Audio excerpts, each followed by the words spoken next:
नमस्कार, मैं चंदन कुमार और आप देख रहे हैं अपना पसंदीदा चैनल अंगवानी। साथियों, इस वीडियो में हम बात करेंगे देश भर के नर्सेज के एक ऐसे मुद्दे के बारे में जो कि इससे हर एक नर्स अछूता नहीं है, हर कोई इससे प्रभावित होने वाला है। ये फैसला लिया गया था 2019 में, तब हर्षवर्धन जी केंद्र के स्वास्थ्य मंत्री थे और वहाँ पर एक फैसला जिसको कि 80-20 80-20 भी कहा जाता है। तो इस फैसले पर हम बात करेंगे और उस पर हम जानेंगे कि आखिर ये फैसला क्या था जिसके कारण कि देश भर के नर्स जो हैं इसको लेकर आंदोलित हैं और इसके खिलाफ में है। तो यह इन्होंने जो पूरे देश के नर्स, उनके जो एसोसिएशंस हैं पूरे देश में, एसोसिएशन संगठन जो उन सब ने मिलाकर एक JWC बनाई, ज्वाइंट वर्किंग कमेटी, जो कि इस केस को आंदोलन कर रहे हो। और उसको लेकर अभी आपने देखा होगा जंतर मंतर पर इनका कार्यक्रम था। सुप्रीम कोर्ट में भी केस है, SLP दाखिल कीजिए, लेकिन उसकी सुनवाई जो है अब ये कर रहे हैं प्लान कि इसको जो है और तेज गति से उस पर सुनवाई के लिए और वकीलों से सलाह मशवरा करके इसको आगे कैसे चलाया जाए उस पर वो करेंगे। तो आखिर ये मसला क्या है और इसको लेकर नर्सों में क्यों विरोध है, तो वो हम समझते हैं। कनिष्क यादव जी हमारे साथ, जो कि दिल्ली एम्स में नर्स में काम करते हैं। हमारे साथ विकास डुकिया जी हैं जो कि लखनऊ से। आप दोनों का बहुत स्वागत है इस पर। तो क्या है ये मसला जिसको कि लेकर आप लोग इतना आंदोलन कर रहे हैं और कह रहे हैं कि अब हम कोर्ट में जो है इसको नए सिरे से इस पर कुछ विचार करने का ये सोचा आप लोगों ने? 2019 में एक मिनट आती है तो जिसमें था कि एम्स ने धीरे से CIB की एक अपनी जो इनकी कमेटी है, सारे एम्स की एक जॉइंट इनकी कमेटी है, तो उसने एक डिसीजन लिया कि आने वाले टाइम में जो भी नर्सेज की वैकेंसी आएगी तो उसमें 80% फीमेल ली जाएंगी और 20% मेल लिए जाएंगे। और उसका हवाला दिया कि मरीजों का कंफर्ट, मरीजों को शील्ड एक दे दी गई कंफर्ट के नाम की, जबकि अपने आप में ये अनकॉन्स्टिट्यूशनल तो है ही और ये अनसाइंटिफिक भी है। और ये बड़े दुर्भाग्य की बात है कि जब एम्स जैसे संस्थान जो पूरे देश को हेल्थ से रिलेटेड गाइडलाइंस देते हैं और जब वो अनसाइंटिफिक बात करते हैं। आपको मैं बताऊं चंदन जी, साइकोलॉजी को हम फॉलो करते हैं जब भी ऐसी चीज़ों को, जब कोई पॉलिसी इंप्लीमेंट होती है, आप भी बेहतर जानते हैं और जो देख रहे हैं वो भी बेहतर जानते हैं कि साइकोलॉजी की ऐसी कोई थ्योरी नहीं है जो कंफर्ट से जुड़ी हो और जिसमें जेंडर का कोई रिलेशन हो। तो साइकोलॉजी की ऐसी कोई पूरे वर्ल्ड वाइड में आज तक ऐसी कोई थ्योरी नहीं आई रिसर्च बेस्ड जिसके ऊपर ये बोला गया कि ये जेंडर जो है ये ज़्यादा कंफर्ट प्रोवाइड करता है, ये जेंडर है जो कम जेंडर प्रोवाइड करता है। ऐसा लिखा गया कि इसमें जो है महिलाएं जो है ज़्यादा कंफर्ट, या ये है कि उनका रोल कि वो ज़्यादा कंफर्ट प्रोवाइड करती है। मरीजों के कंफर्ट को ध्यान में रखते हुए हम ये रूल बना रहे हैं, जबकि ये जो सोच बताता है उनकी महिलाओं के प्रति क्या सोच है, उनकी जो पॉलिसी मेकर्स हैं, जो स्टीरियोटाइप थिंकिंग है कि वो महिलाओं को एक माध्यम समझ रहे हैं कि वो उनको मरीजों को कंफर्ट, किस सेंस में कंफर्ट, जो वैज्ञानिक सेंस में, विज्ञान की भाषा में या साइकोलॉजी की भाषा में तो ऐसा कोई है नहीं। तो आई थिंक ये उनकी कुछ संकुचित जो या नैरो माइंडेड जो थॉट प्रोसेस है वो यहाँ से रिफ्लेक्ट होती है कि उन्होंने कंफर्ट को आगे रखा और मरीज को शील्ड बना दिया कि भाई आपके लिए हम कर रहे हैं, जबकि आप विज्ञान की दृष्टि से देखें, साइकोलॉजी की दृष्टि से देखें तो उसका कोई रिलेशन नहीं बनता कहीं भी। ये मेन लड़ाई जो 80 और 20 की है, जो कि ये जिसको कि आप लोग खासकर जो मेल नर्सेज हैं वो इसके अगेंस्ट हैं। देखिए, अभी तो इनिशियली ये था कि ये इसमें पुरुष जो थे वो इस मुहिम में बहुत ज़्यादा थे। अभी महिलाएं इस चीज़ को समझ चुकी हैं कि अल्टीमेटली ये जो पॉलिसी है ये 5 साल के अंदर उनको ये समझ आया है, रियलाइज हुआ है कि ये पॉलिसी पूरे कैडर के खिलाफ है। तो महिलाएं भी अच्छी संख्या में हमारे साथ आ रही हैं और अच्छे से बोल भी रही हैं, सोशल मीडिया पे, पब्लिक डोमेन में भी बोल रही हैं कि ये पॉलिसी तो पूरे कैडर के खिलाफ ही है। और मैं आपको बताऊं 2024 में WHO पूरा विश्व उसको फॉलो करता है, उसकी गाइडलाइंस को फॉलो करता है। एम्स भी उनमें से एक है, भारत अपना स्वास्थ्य मंत्रालय भारत का वो भी उसको फॉलो करता है। 2024 में WHO ने पूरे विश्व को बताया एक रिपोर्ट के माध्यम से कि जेंडर बेस्ड जहाँ जहाँ डिस्क्रिमिनेशन है वो खत्म होना चाहिए, चाहे वो सैलरी बेस हो, चाहे वो नौकरी में जेंडर बेस हो, ये कहीं पे भी एक्सेप्टेबल नहीं होना चाहिए। बिकॉज ये पूरा का पूरा ही आप अपने कैडर के खिलाफ आप जो है ये पॉलिसी बना रहे हो, इससे समाज में विषमता फैलेगी। आपको ये पॉलिसियों पे नहीं ध्यान देना चाहिए, आपको कॉम्पिटेंसी पे ध्यान देना चाहिए, आपको ट्रेनिंग पे ध्यान देना चाहिए कि आप जो भी नर्सेज बन रहे हैं, जो कॉलेज और स्कूल से पास आउट होके आ रहे हैं, उनमें क्या आपने 4 सालों में एम्पैथी डेवलप की? जब आप एम्पैथी उसमें डेवलप कर दोगे तो कंफर्ट का विषय ही नहीं रहेगा और ये जेंडर से कहीं उठ के हो जाएगा। तो सरकार को वहां ध्यान नहीं देने की बजाय कहीं और ध्यान है उनका। तो ये तो कनिष्ठ जी मतलब एक ऐसा मामला है, मतलब जो कि ये जेंडर मतलब महिला और पुरुष का मामला होगा। और अच्छी बात ये है कि इसमें जो पुरुषों की पीड़ा थी जिसको कि लेकर आप लोगों ने आवाज उठाई, उस पर महिला नर्सेज भी अब आपका साथ दे रही हैं।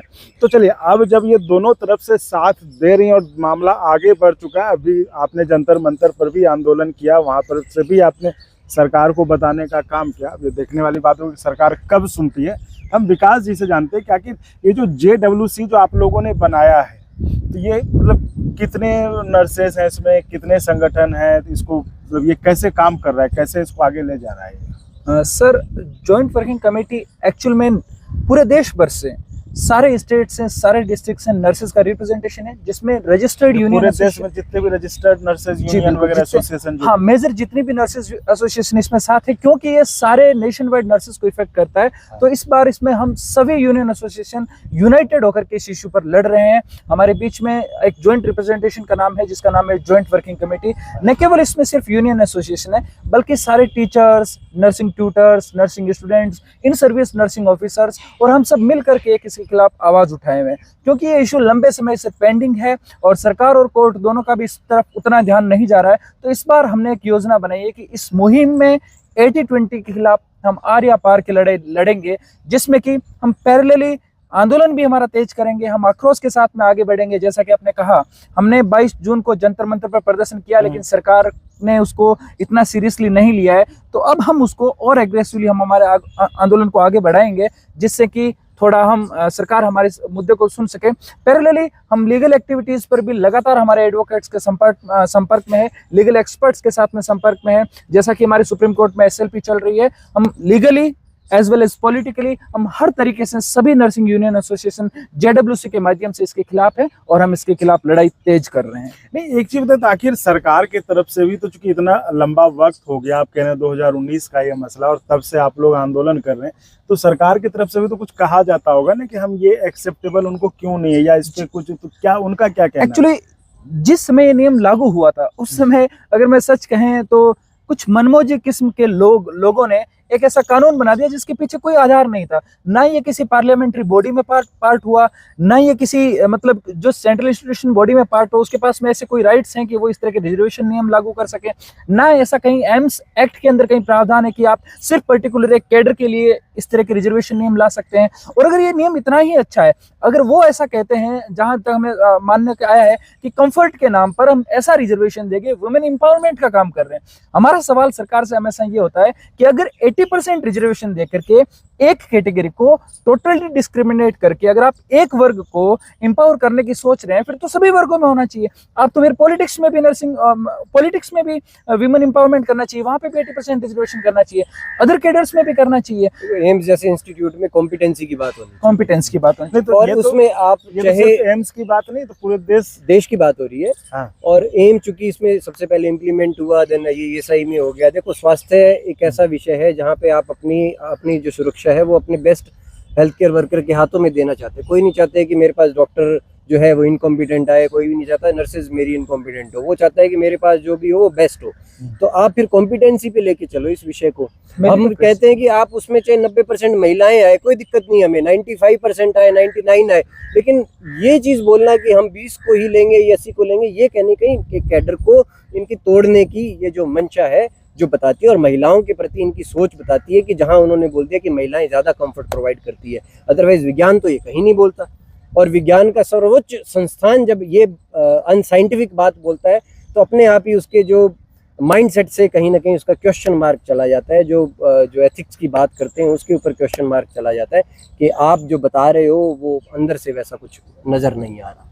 तो साथियों, आपने सुना जैसा कि 80-20 का मामला है, एक ये ऐसा मामला है जिस पर कि मतलब एक पक्ष यानी कि 80% जो रिकमेंडेशंस थी, जो सरकार ने उसमें कमेटी बनाई थी, उसने जो रिकमेंड किया था कि 80% नर्सिंग के प्रोफेशन में जब नौकरी की बात होती है तो उस समय तो कनिष्ठ जी एक चीज और बताइए, चलिए 80% भी ये नौकरी की बात हुई, तो क्या आप लोगों के लिए जब टेस्ट होता है पढ़ाई के लिए या फिर उस तरह का, वहां पे कुछ ऐसा है 80-20 या कुछ ऐसा? देखो प्राइवेट जो स्कूल कॉलेज है वहाँ पे ऐसा कुछ नहीं है, वहाँ ओपन फॉर ऑल है। आओ एडमिशन लो, पढ़ाई करो और चले जाओ।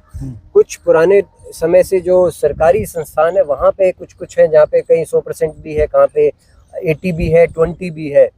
तो वो एक अलग मुद्दा है, उसके ऊपर भी हमें आगे भविष्य में वो करना है कि आप यहाँ पे भी ये सब क्यों बाउंड्रीज लगा के बैठे। प्राइवेट में तो नहीं है, प्राइवेट में तो आपको वो इंस्टीट्यूट चलवाने हैं, क्योंकि आपने वहाँ पे अपनी मान्यता दे रखी है, तो वहाँ पे तो आपने पूरा ओपन एक्सेस कर दिया। वहाँ पे तो आपको 90% लड़के मिलेंगे, 10% मिलेंगे। तो ऑल इन ऑल अगर देखा जाएगा तो जो है वो बैलेंस हो जाता है सरकारी प्लस प्राइवेट को मिला के। लेकिन नौकरियों में ये क्यों? तो चलिए ये साथियों, आपने देखा कि कैसे नर्सिंग के प्रोफेशन में, जिसको कि यहाँ पर की सरकार ने एक कमेटी बनाई थी और उसने अपनी अनुशंसा दी, जिसके तहत नौकरी के मामले में 80% जगह जो प्रेफरेंस आप कह लीजिए वो महिलाओं को देने के बाद थी और 20% मेल नर्स को। तो उसी को लेकर देश भर के तमाम नर्सों का जो एक ज्वाइंट वर्किंग कमेटी बना, JWC, उनके दोनों अहम सदस्य जिनसे कि हमने आपको बात कराई, उन्होंने बताया कि कैसे इसमें मतलब एक तो ये बड़ा अलग और इंटरेस्टिंग मामला है कि जहाँ पर ये महिलाओं के फेवर में था तो वो भी इसके खिलाफ हैं, वो भी इनका दावा है कि वो इनके साथ हैं, और सब मिलकर, पूरे देश के नर्स मिलकर इसका विरोध कर रहे हैं और वो केस को सुप्रीम कोर्ट में भी लड़ने जा रहे हैं। तो ये मामला था कि कैसे देश भर के नर्स एक ऐसे मुद्दे पर आंदोलित है जिसमें कि साफ साफ ये कहिए कि जेंडर डिस्क्रिमिनेशन का मामला ये लोग बता रहे हैं, और उसको लेकर जो है तमाम जो है नर्स सड़क पर हैं। तो चलिए इसमें जैसे भी आगे जो भी डेवलपमेंट होगा वो तो हम आपको बताते रहेंगे। तो फिलहाल इस वीडियो में इतना ही। आप ऐसे ही चैनल को लाइक शेयर सब्सक्राइब करते रहें। बहुत बहुत धन्यवाद आप दोनों को। धन्यवाद। और अगर आपको अच्छा लगा तो एक बार और आपको मैं कहना चाहूँगा कि आप इसको प्लीज़ सब्सक्राइब और शेयर करते रहें ताकि हमारा भी मनोबल और सपोर्ट बना रहे।